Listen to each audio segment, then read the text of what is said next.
ഷഅബാൻ മാസത്തിൻ്റെ മൂന്നാമത്തെ വെള്ളിയാഴ്ച രാവിന്ന് നാളെ വെള്ളിയാഴ്ച പകലാൻ. മാത്രമല്ല ഇന്ന് മഗ്‌രിബോടുകൂടി ഷഅബാൻ മാസത്തിൻ്റെ മൂന്നാമത്തെ പത്തിലേക്ക് നമ്മൾ കടക്കുകയാണ്.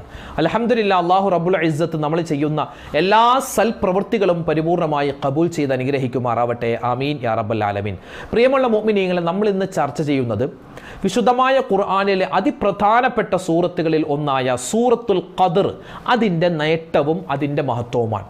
ഉസ്താദ്, സൂറത്തുൽ ഖദ്ർ അത് ഞങ്ങൾക്കറിയാം. മാത്രമല്ല ഈ സൂറത്തുൽ ഖദ്ർ അത് ലൈലത്തുൽ ഖദ്റുമായി ബന്ധപ്പെട്ട് പറയുന്ന സൂറത്തല്ല. അതിപ്പോൾ എന്തിനാണ് ചർച്ച ചെയ്യുന്നത്? നമുക്ക് റമദാനിൽ കേട്ടാൽ പോരെ, റമദാനിൽ പറഞ്ഞാൽ പോരെ എന്നൊക്കെ ചില ആളുകൾ ചിന്തിച്ചേക്കാം. അപ്പോൾ സൂറത്തുൽ ഖദ്ർ അത് എപ്പോൾ ഓതേണ്ട സൂറത്താണ്? ലൈലത്തുൽ ഖദറിനെ പറ്റി പറയുന്ന സൂറത്തായതുകൊണ്ട് അത് ലൈലത്തുൽ ഖദറിൻ്റെ രാവിലെ അല്ലെങ്കിൽ ആ ഒരു സമയത്ത് ഓതേണ്ട സൂറത്താണോ? ഒന്നുമല്ല. സൂറത്തുൽ ഖദർ നമ്മൾ നിത്യമായി ഓതിയാൽ 5 മഹാനേട്ടങ്ങളാണ് നമ്മെ